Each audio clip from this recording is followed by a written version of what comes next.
cut his heat tonight. I don't care how cold it gets. That's the order the HOA president gave at 10 o'clock on a January night, while the temperature outside was dropping to 15 below zero.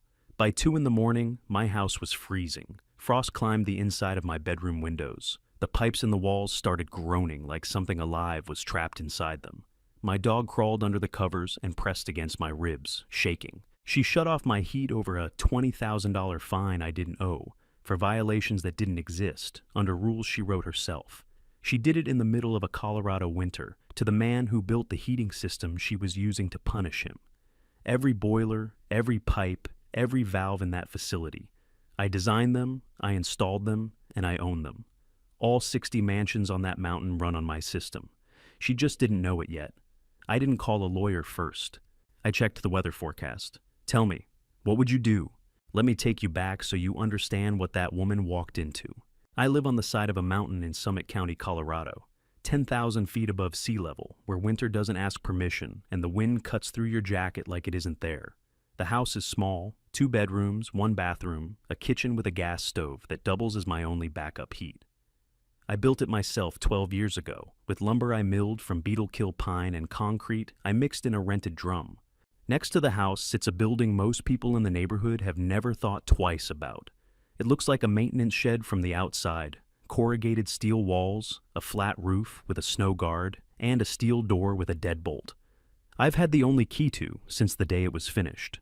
Inside that building are 3 industrial boilers, 6 circulation pumps, 9 miles of insulated copper distribution pipe running underground, and a control panel I wired myself. That building heats every home on this mountain. My name is not the point. What matters is that I'm a licensed master plumber and mechanical engineer, and 12 years ago, a developer named Morrison hired me to design and build the central heating system for a new luxury subdivision called Summit Ridge Estates. 60 mansions, $3.5 million price tags, heated floors, steam showers, wine cellars with climate control. Every BTU ran through my boiler plant. Morrison went bankrupt in year 3, owed me $480,000. His lawyers offered me a settlement, not cash because there wasn't any, but property. The boiler plant, the land under it, and every inch of distribution piping beneath the subdivision. I took the deal. A mechanic's lien, properly filed and legally recorded. The infrastructure was mine. My wife Laura loved that little house on the mountain. She said the boiler room hummed like a heartbeat at night, and she'd fall asleep to it with the windows cracked open even in January. She died 4 years ago.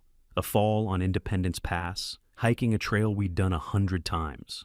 I stayed because leaving meant leaving the last place that still felt like her. The dog she picked out from the shelter sleeps on her side of the bed. His name is Boiler. She thought that was hilarious. Then Pamela Whitfield decided my house was a problem. Pamela was the president of the Summit Ridge HOA and had been for 8 years.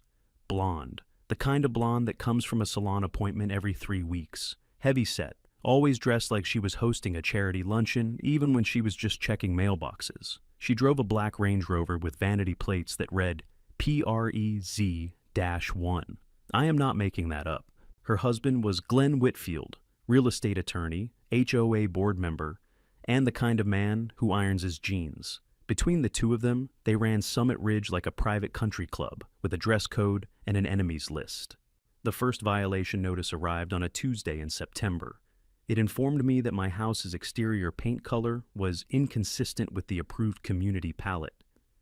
I read the CC and Rs that night, all 47 pages.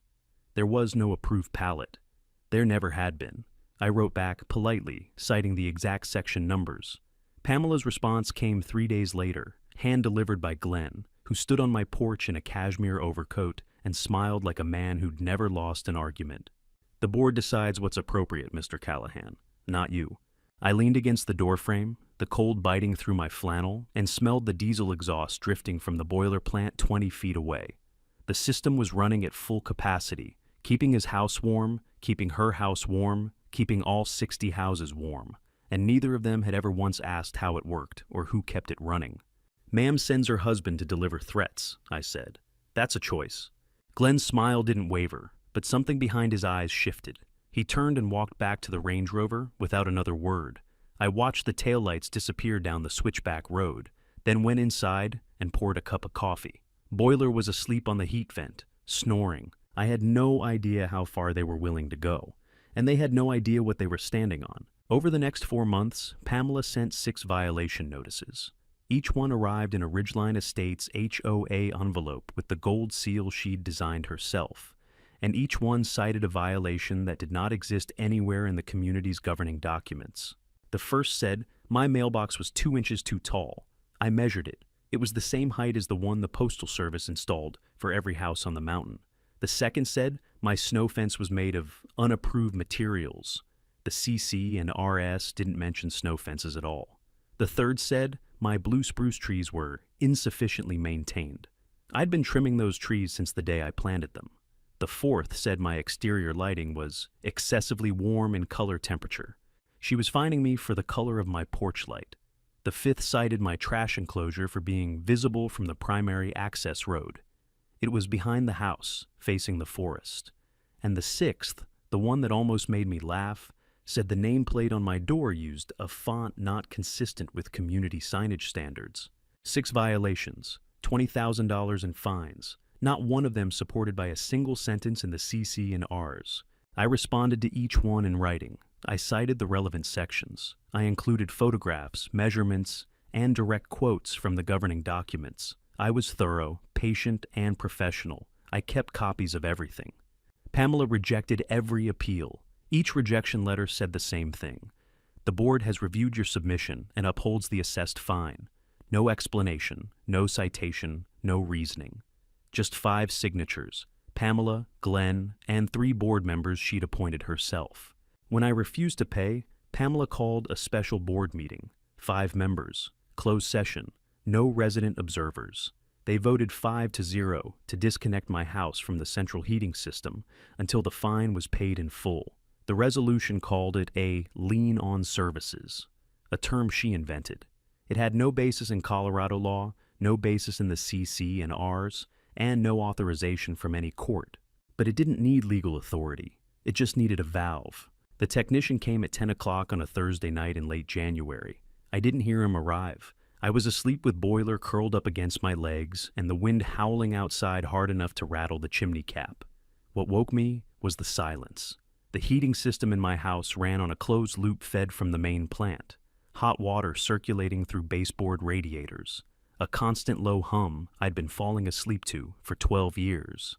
When that hum stopped, the silence was louder than any alarm. I sat up in the dark, my breath plumed white in front of my face. The bedside thermometer read 38 degrees and falling. Outside, the National Weather Service had the overnight at -15. I swung my feet onto the floor, and the cold hit my soles like concrete. Boiler whimpered and pushed deeper under the blankets. I pulled on a jacket, walked to the basement, and checked the supply line. The valve was closed, not failed, closed. Someone had shut it deliberately. I walked back upstairs, lit the wood stove Laura and I had used on power outage nights, and fed it 3 splits of dry pine. The fire caught fast, the smell of burning resin and wood smoke filling the room like a memory. I stood there for a minute, watching the flames and listening to the pipes in the walls. They were groaning. When water sits still in copper pipe at -15, it doesn't just cool, it starts to expand. The groaning is the metal flexing. After that comes the crack. I called Harlan Briggs at 5:30 in the morning. Harlan was 71, a retired master plumber who lived 4 houses up the ridge. He'd helped me commission the boiler plant the first winter it ran. He was also the first person Pamela had fined. $8,000 for wood stove smoke exceeding opacity standards, a standard she made up. Harlan paid because his wife was fighting cancer, and he couldn't afford a legal battle on top of everything else. "They cut your heat?" Harlan's voice was gravelly with sleep and disbelief. "The heat you built?" "They did." There was a long pause. I could hear him breathing, the way old men breathe when they're calculating how angry to get. "And son, they just made the worst decision of their lives." I didn't argue with him. I poured a second cup of coffee, scratched boiler behind the ears, and sat down at the kitchen table with the CC and Rs, a legal pad, and a pencil sharpened to a point. Outside, the sun was coming up over the Continental Divide. The snow on the peaks glowed pink. The temperature gauge on the porch read -12. and somewhere inside a black Range Rover parked in a heated garage, I was no longer paying to warm. Pamela Whitfield was starting her day without the slightest idea what she'd set in motion. I drove to the county building department the next morning with a manila folder and a purpose. Inside the folder were copies of all 6 violation notices, the CC and Rs, and a line-by-line comparison showing that not one of the cited violations had any basis in the governing documents. I filed a formal complaint. The clerk, a woman named Betty, who'd been processing HOA paperwork since before Summit Ridge existed, read through my materials, looked up at me over her glasses and said, "Honey, this isn't enforcement. This is harassment." She couldn't do anything officially. County doesn't regulate HOA fines, but she made copies, entered the complaint into the system, and told me something useful on the way out. "You're not the first person from that neighborhood to walk through that door. You're just the first one who brought receipts." 3 days later, the lien notice arrived. It came by certified mail, a formal document on Whitfield & Associates letterhead, signed by Glenn Whitfield in his capacity as both HOA board member and legal counsel for the HOA. That's a conflict of interest so obvious you could see it from space, but nobody on that board was going to raise the issue because everybody on that board owed their seat to Pamela. The notice demanded $23,500. The original $20,000 in fines plus $3,500 in legal and administrative fees. It stated that if the amount was not paid within 60 days, the HOA would initiate foreclosure proceedings on my home. They were threatening to take my house over fines they'd invented for violations that didn't exist. I set the notice on the kitchen table, smoothed it flat, and read it 3 times. Then I picked up the phone and called Harlan. "I need to see your paperwork," I said. "Everything Pamela sent you. Every fine, every letter, every receipt." Harlan met me at his kitchen table that afternoon. His house smelled like pine sap and menthol cough drops, and the wood stove in the corner was burning low. He opened a file cabinet that looked older than he was and pulled out a folder 3 inches thick. $8,000. Wood stove smoke exceeding opacity standards. Harlan had been burning wood in that stove for 9 years without a single complaint. Pamela cited a Ridgeline Air Quality Maintenance Code, a document that didn't exist in the CC and Rs, didn't exist in county regulations, and didn't exist anywhere except Pamela's imagination. "I paid because I couldn't afford the fight," Harlan said. His hands trembled when he held the papers, and I knew it wasn't from the cold. Maggie was in chemo. I was driving her to Denver 3 times a week. Pamela knew that. She came to the house with the fine the same week Maggie started losing her hair. I sat there for a moment, feeling something tighten in my chest that wasn't anger. It was something older and harder, the kind of feeling you get when you realize someone has been hurting people deliberately, quietly, for years, and nobody stopped them because nobody could afford to. "How many families?" I asked. Harlan held up 3 fingers. "The Torres family. 12,000. Unauthorized holiday lighting duration. They had their Christmas lights up until January 6th. Pamela fined them $200 a day." He paused. "And the Prescotts. $6,500 for driveway salt residue affecting aesthetic harmony. They have a disabled son. They salt the driveway so his wheelchair doesn't slide." He set the folder down and looked at me with the steady, tired eyes of a man who's watched too much and said too little. "Every fine was signed by Glenn. Every dollar went somewhere, Wyatt. But it didn't go into any reserve fund I've ever seen a report on. That was the detail that changed everything. Not the fines themselves. I'd already known they were fraudulent. But the money. Where was the money going? HOA fines are supposed to be deposited into the association's operating account or reserve fund. Financial reports are required under Colorado Common Interest Ownership Act. And in 8 years, Summit Ridge had never published a financial audit, not once. I drove home with Harlan's copies stacked on the passenger seat and the heater in my truck blowing hard against the cold. The sun was already behind the ridge, and the shadows on the snow were turning blue. Somewhere in a 5,000 square foot house up the mountain, Pamela Whitfield was sitting in a room heated by a system she didn't own, spending money she didn't earn, collecting fines she didn't have the authority to levy. And she had no idea I'd just started pulling the thread. Pamela called the special meeting for the 2nd Tuesday in February. The notice went out to all 60 homeowners by email. Subject line, critical infrastructure vote, mandatory attendance recommended. The agenda had one item, acquisition of boiler facility for community benefit. She wanted to buy my boiler plant for $1. I found out from Harlan, who forwarded me the email with a single line. "You need to see this." I read it on my phone while standing in the boiler room, the 3 units running steady behind me, the circulation pumps pushing hot water through 9 miles of underground pipe. The system I designed, the system I built, the system that kept every house on that mountain from turning into an ice sculpture. She wanted it for $1. The meeting was held in the Summit Ridge Community Room, a wood-paneled space attached to the main clubhouse with a stone fireplace that hadn't worked in 3 years because nobody had called me to fix it. About 40 homeowners showed up, which was more than usual, but less than the crowd that would come later. Pamela stood at the front in a cream-colored cashmere sweater and a pearl necklace, her clipboard resting on the podium like a gavel. Glenn sat to her left, a leather portfolio open in front of him, a pen in his hand.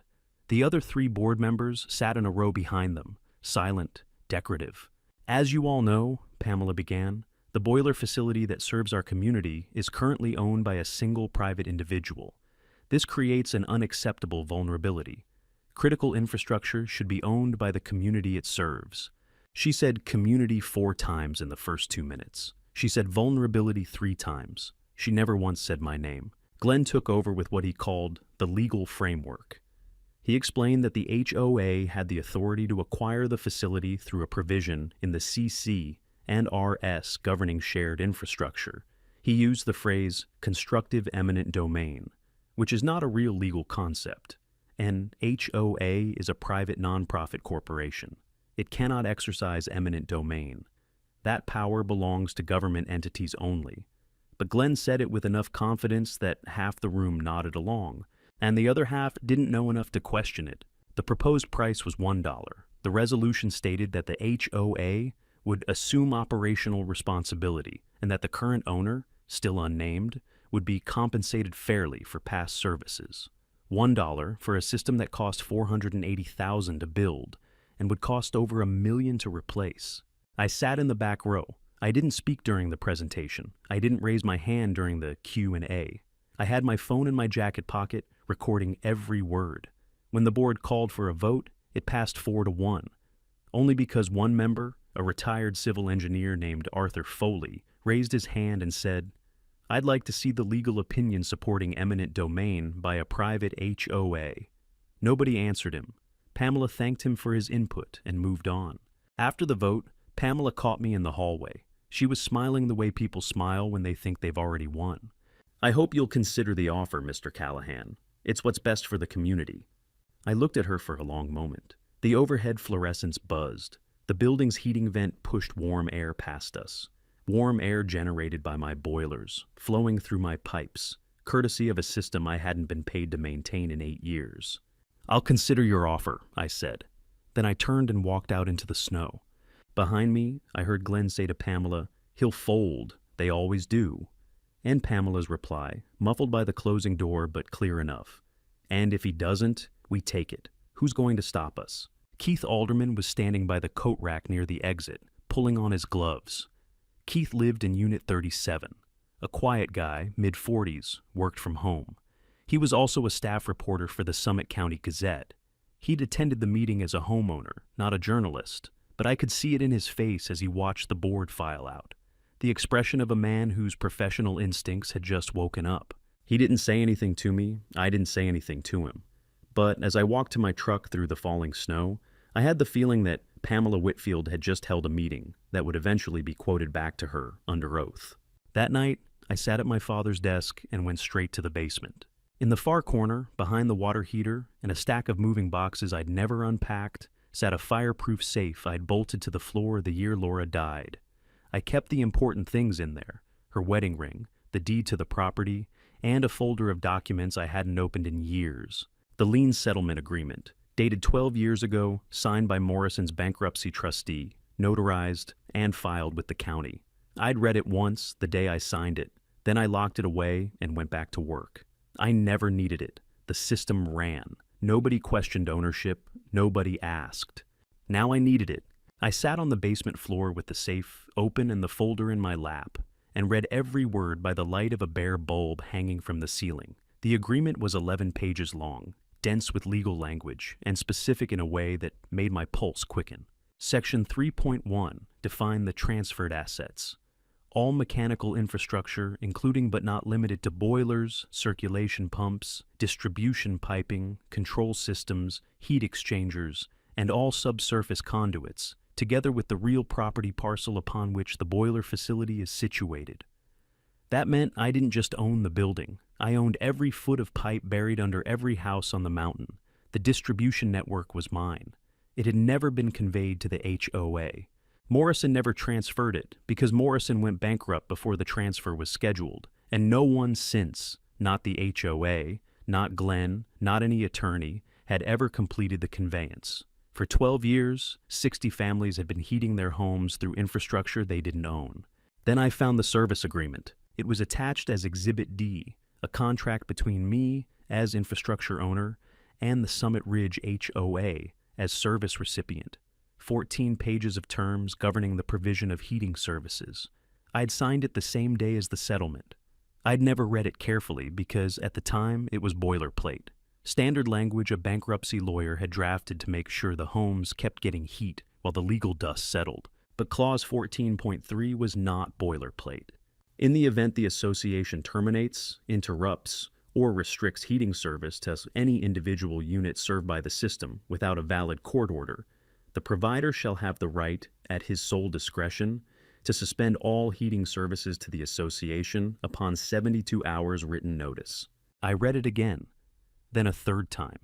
Pamela had cut my heat without a court order. That single act, that one petty vindictive decision made in a closed board meeting, had triggered a clause that gave me the legal right to shut off heat to the entire subdivision, not as retaliation, as a contractual remedy. And there was more. Section 8.2 required the HOA to pay an annual maintenance fee of $42,500. I checked my records. They had never paid it, not once in 8 years. $340,000 in unpaid maintenance, a debt that accrued interest at 8% per annum under the contract's default terms. I sat on that basement floor for a long time. The bare bulb swayed slightly in the draft from the furnace vent. The safe was still open. Laura's ring caught the light, a small diamond on a thin gold band. She'd always said, I built things to last. She meant the pipes and the boilers and the fittings. But she also meant the paperwork. Pamela had the clipboard. Glenn had the law degree. They had the votes, the board, and 8 years of unchecked power. But I had the deed, the settlement, the service agreement, and a clause they'd never read that they'd just activated themselves. I called Nora Pennington the next morning. Nora was a contract attorney out of Denver, 39 years old, former corporate litigator who'd left a big firm to specialize in HOA disputes after her own mother got bullied out of a condo association in Aurora. She wasn't cheap, but when I described the situation on the phone, she went quiet for 10 seconds and then said, Wyatt, I need to see that service agreement today. I drove to Denver through a snowstorm. 3 hours each way, on E70 with the wipers fighting ice and the truck fishtailing twice on Loveland Pass. Nora's office was in a converted Victorian near Cheeseman Park. Warm inside, bookshelves floor to ceiling, the smell of old paper and fresh coffee. She read the settlement agreement first, then the service agreement, then Clause 14.3. Then she looked up at me and said something I'll never forget. Wyatt, they don't just owe you money. They've been using your infrastructure without authorization for 8 years, and they triggered the suspension clause themselves when they cut your heat. You don't need a judge's permission to shut this down. You need a stamp and a certified letter. We built the strategy that afternoon at her conference table, with a pot of coffee between us and snow falling past the window. Step 1. Send a formal demand letter to the HOA for $340,000 in unpaid maintenance fees, with interest, citing Section 8.2 of the service agreement. Give them 30 days to respond. Step 2. File a certified copy of the lien settlement with the county recorder's office, formally establishing my ownership of all heating infrastructure. Step 3. Send the 72-hour suspension notice under Clause 14.3, citing the illegal disconnection of my heat as the triggering event. Step 4. Notify the county fire marshal that the heating system had not received professional maintenance by the contracted party, which was the HOA, in 8 years, creating a potential safety concern. But before any of that, I had something personal to take care of. I drove back to Summit Ridge that night and spent the next 2 days making house calls. Harlan Briggs, the Torres family, the Prescotts, and a couple named the Dunbars in Unit 12, elderly on a fixed income, fined $4,000 for unauthorized bird feeders. I brought each of them a propane heater, 2 tanks, and a set of electric space heaters rated for residential use. I installed the propane units myself, checked the venting, and left my phone number on the kitchen counter. When the heat goes off, I told each of them, you'll stay warm, I promise. Harlan looked at the heater, then at me. You're really going to do it. They cut my heat first, Harlan. I'm just following the contract. The last thing I did was check the weather. I'd been watching the forecasts for a week, tracking an Arctic air mass building over central Canada. The National Weather Service was calling it the coldest front of the decade. Sustained temperatures of 20 to 25 below zero for 4 to 5 consecutive days. Wind chill to minus 40. The kind of cold that kills engines, cracks foundations, and freezes every pipe and every wall that isn't being actively heated. I chose the timing carefully. I would send the 72-hour notice so that it expired at exactly 6 a.m. on the morning the cold front arrived. Pamela would have 3 full days to respond, negotiate, or pay. If she did nothing, and I was betting everything that she would do nothing, because doing nothing was what bullies did when they didn't believe the threat was real, then the system would shut down at the precise moment it was needed most. The night before I sent the letter, I walked into the boiler plant one last time. 3 units running steady, their blue pilot flames flickering behind the glass inspection ports, the circulation pumps whirring, the copper headers warm to the touch. I ran my palm along a pipe I'd sweated 12 years ago, and the joint was still perfect. Every weld, every fitting, every valve in that room had my hands on it. I stood there in the warmth and the diesel hum and thought about what Laura would say. She'd say I was being stubborn. She'd say I was being righteous. And then she'd say, good, be both.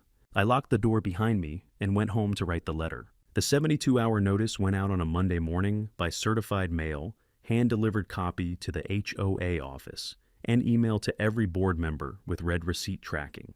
The letter was 4 pages long. Nora had drafted it with the precision of a surgeon. It cited the lien settlement, the service agreement, the unpaid maintenance fees, the illegal heat disconnection, and Clause 14.3. It stated, clearly and without ambiguity, that if the HOA did not restore heating service to my home, pay all outstanding maintenance fees, and rescind all fraudulent fines within 72 hours, I would exercise my contractual right to suspend all heating services to the subdivision. Pamela read it at 9:15 a.m. I know because the email tracking showed the message was opened at 9:14, and the attached PDF was downloaded at 9:16. At 9:22, she forwarded it to Glenn with a one-line message I would later see in Discovery. Handle this. He's bluffing. Glenn called me at 10 o'clock. He was using his attorney voice, measured, condescending, the tone of a man who bills $400 an hour and wants you to know it. Mr. Callahan, I've reviewed your letter. I want to be direct. If you interfere with heating services to this community, we will seek an emergency injunction and pursue civil damages. You'll lose your house, your business, and your reputation. Glenn, I'd encourage you to read the service agreement before you threaten me, specifically Clause 14.3. And while you're at it, check Section 8.2 on maintenance fees. He hung up. 2 hours later, he filed for a temporary restraining order with the Summit County District Court. Judge Catherine Mercer held the hearing the following afternoon. I sat on one side of the courtroom with Nora. Glenn sat on the other side with a stack of papers and the rigid posture of a man who was just beginning to realize he was in trouble. Nora presented the lien settlement, the service agreement, the county property records confirming my ownership of the infrastructure, and the HOA board minutes documenting the decision to cut my heat. Glenn argued that the heating system was de facto community property because it had served the neighborhood for 12 years. Judge Mercer asked him one question. Mr. Whitfield, can you produce a recorded deed, a title transfer, or any conveyance document showing that the heating infrastructure was ever transferred from Mr. Callahan to the HOA? Glenn opened his portfolio. He flipped through pages. He looked at Pamela, who was sitting in the gallery. Then he looked back at the judge. Not at this time, Your Honor. Mercer denied the restraining order. Her ruling was 2 paragraphs long and included a sentence that would echo through Summit Ridge for months. The petitioner has failed to demonstrate that the HOA holds any ownership interest in the heating infrastructure. The respondent is the legal owner and has exercised a contractual right explicitly provided for in the governing agreement. The court will not compel a private party to continue providing a service for which he has not been compensated. Glenn called Pamela from the courthouse parking lot. I was close enough to hear his voice through the phone speaker as I walked to my truck. The judge said, "No, Pam. He owns everything. Every pipe under every house on this mountain." That's impossible. That system serves our community. We paid Morrison.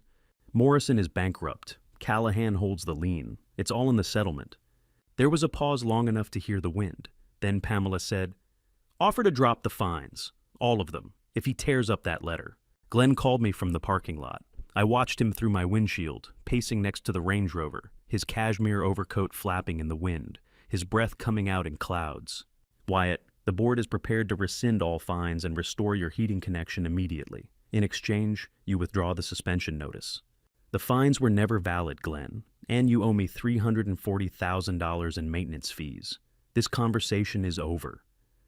I started my truck, pulled out of the lot, and drove home. The clock on the dashboard read 4:47 p.m. 37 hours and 13 minutes remained on the notice. The temperature was dropping, and for the first time in 8 years, Pamela Whitfield was not in control. With 36 hours left on the notice, Pamela went into emergency mode.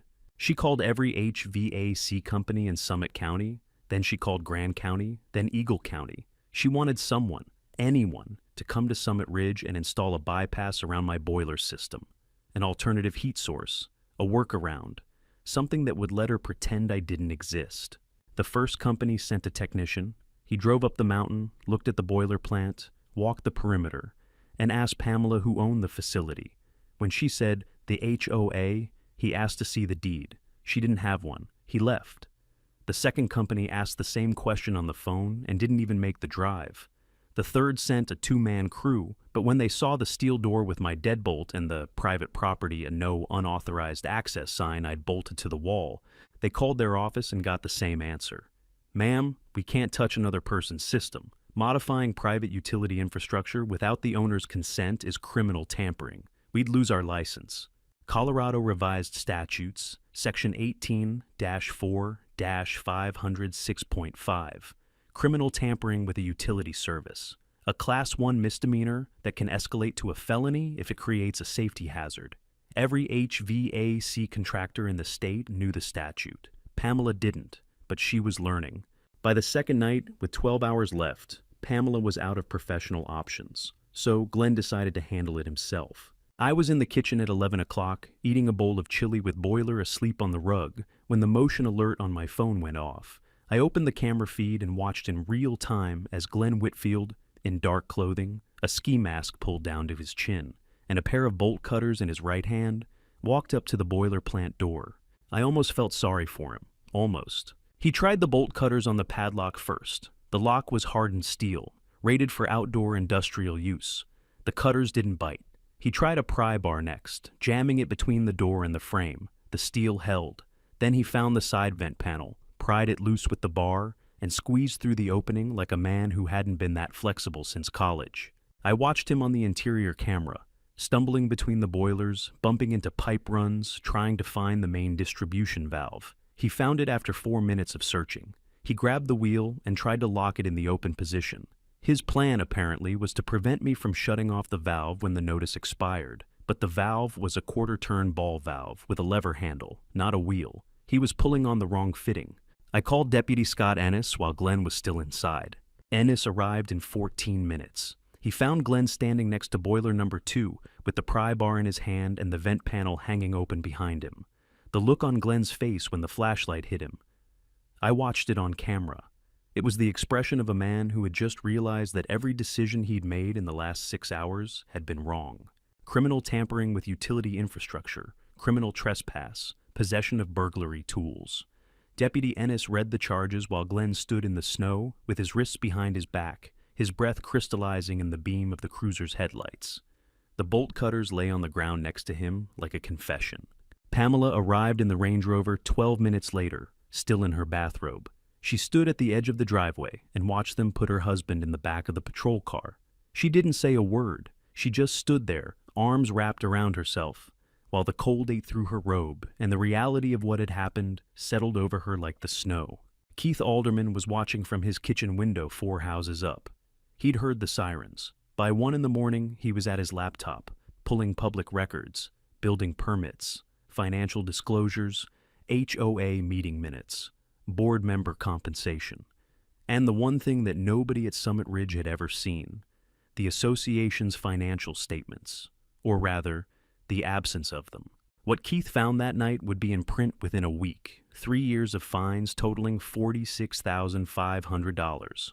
Every cent deposited not into the HOA operating account, but into a personal account held jointly by Pamela and Glenn Whitfield. Embezzlement, plain and simple. But Keith didn't tell anyone yet. He just kept digging. The 72 hours expired at 6 a.m. on a Thursday. I was already in the boiler plant. Boiler lay on his bed in the corner. I'd set up a heated pad for him near the control panel.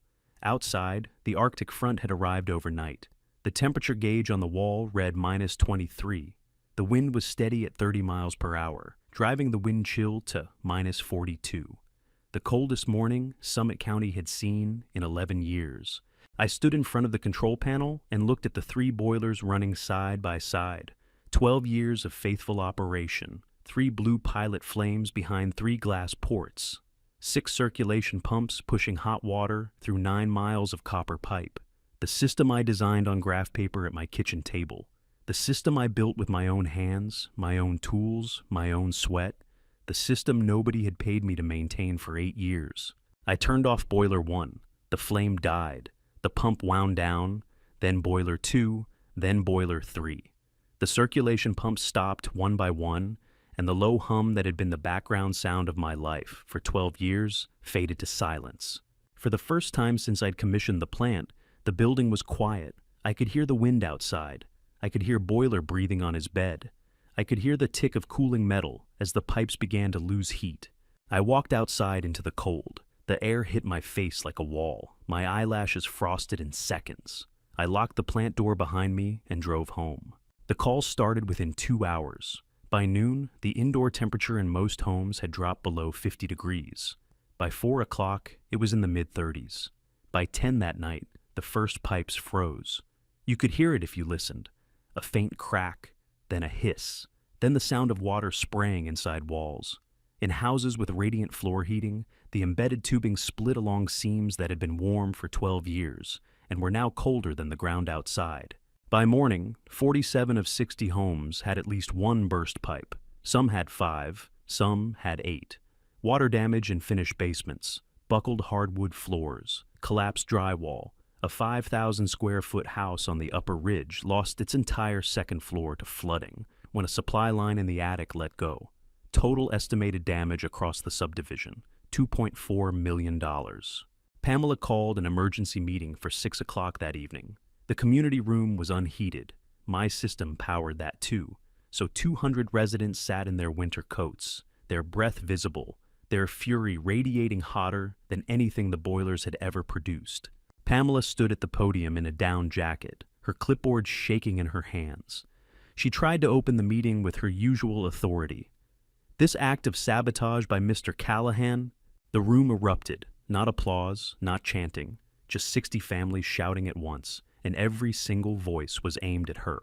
When the noise died down, I stood up in the 4th row. I was wearing the same flannel and work boots I wore every day. Nora sat beside me with a folder of exhibits. I spoke for 11 minutes. I showed them the lien settlement proving I owned the infrastructure. I showed them the service agreement and clause 14.3. I showed them the board minutes where they voted to cut my heat without a court order.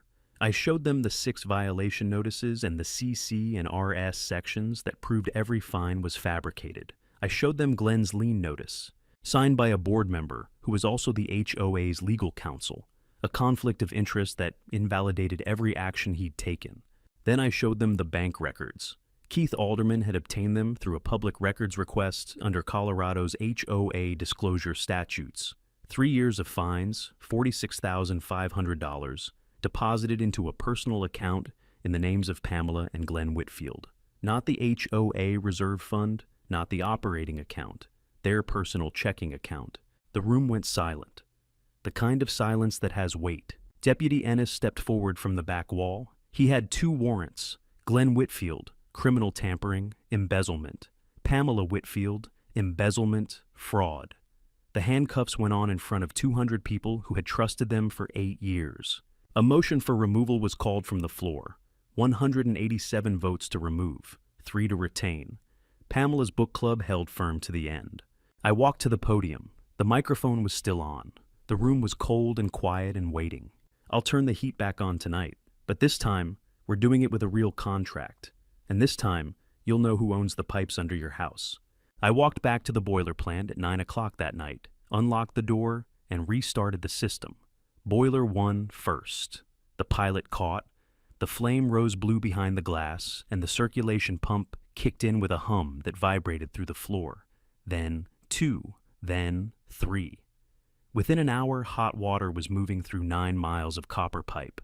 Within 3 hours, the surviving radiators in 60 homes were warming up. The mountain was breathing again. The new HOA board, elected the same night Pamela was removed, signed a proper service agreement within 2 weeks, 20-year term, $42,500 per year, paid quarterly, with an annual maintenance inspection and a clause requiring written approval from a licensed engineer before any board action affecting the heating system. Nora drafted it. I signed it in the same community room where Pamela had tried to buy my life's work for $1. The civil suit settled in April, $340,000 in back maintenance fees, plus $85,000 in damages, covering the illegal heat disconnection, the fraudulent fines, legal costs, and emotional distress. The insurance company for the HOA wrote the check. Their underwriter told Nora it was the fastest settlement they'd ever processed. Nobody wanted to defend what Pamela and Glenn had done. The 47 families with burst pipes filed their own claims, not against me, but against the former board. Their insurers paid out the immediate water damage and then pursued subrogation against Pamela and Glenn personally. $2.4 million in property damage, directly traceable to a fraudulent fine scheme and an illegal heat disconnection. The Whitfields' homeowners insurance didn't cover intentional acts. They sold their house at Summit Ridge to fund the first wave of settlements and moved to a rental apartment in Colorado Springs. Glenn's law license was suspended pending the criminal trial. Pamela's pearl necklace, I heard, went into a consignment shop on Tejon Street. Glenn was indicted on 4 counts: criminal tampering, burglary, embezzlement, and fraud. Pamela was indicted on 2, embezzlement and fraud. Glenn's attorney pushed for a plea deal. The DA offered 3 years, no parole. Glenn took it. Pamela received 2 years of probation, community service, and a permanent injunction barring her from serving on any HOA board in the state of Colorado. I used part of the settlement to create the Callahan Winterization Fund, a nonprofit that provides free heating system inspections, pipe insulation, and emergency repairs to elderly residents and low-income families in Summit County every winter. The first year, we serviced 38 homes. Harlan Briggs volunteered as the lead inspector. 71 years old, bad knees, and still the steadiest hand with a pipe wrench I've ever seen. The Torres family got their $12,000 back through the settlement. So did the Prescotts. So did Harlan. The Dunbars, the couple with the bird feeders, got a refund and a formal apology from the new board, hand-delivered by Arthur Foley, the one board member who'd had the courage to ask the right question at the wrong meeting. Harlan came by on a Sunday afternoon, about a month after everything settled. We sat in the boiler plant, the warmest room on the mountain, on 2 folding chairs between the number 2 and number 3 units. The pipes hummed around us. The pumps pulsed. Boiler was asleep under the control panel, his nose resting on a warm copper fitting. Harlan pulled a thermos out of his coat and poured 2 cups of Irish coffee. He handed me one, clinked his cup against mine, and looked around the room. Laura would have been proud of you, Wyatt. She would have turned the heat off sooner. He laughed, the deep, shoulder-shaking kind. Then he took a sip and stared at the pilot flame through the glass port, blue and steady, the way good things burn when they're built right. That evening, I sat on my porch with Boiler in my lap and watched the snow fall through the pines. The house was warm. The mountain was warm. The system was running the way I designed it. Steady, reliable, and paid for. Somewhere below, 60 families were sitting in heated rooms they now understood didn't heat themselves. If you've got an HOA nightmare of your own, put it in the comments below. I read every single one. And if you're new here, hit subscribe. Because next time, the HOA president didn't just cross a property line. She went after a single mother with a service dog and a security clearance. That one gets personal. I'll see you there. You know what brought Pamela Whitfield down? It wasn't the cold. It wasn't the bus pipes. It wasn't even the handcuffs on her husband. It was the contract she never bothered to read. Wyatt didn't win because he had more power. He won because he knew what he owned and kept the paperwork to prove it. Every agreement, every clause, every receipt locked in a safe, waiting for the day someone tried to take what wasn't theirs. The lesson goes beyond HOA disputes. If you own something, document it. If someone owns you, record it. If someone used a title to punish you for knowing your rights, don't shout, read the contract. The answer is almost always already written down. Pamela spent 8 years treating her neighbors like tenants and collecting fines that went into her own pocket. Wyatt spent 12 years keeping everyone warm.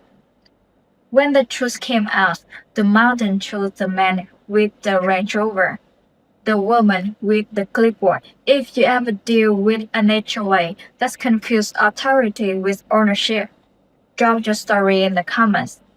And if you haven't subscribed yet, now's the time, because next week, the HOA president went after a single mother with a service dog and a security clearance.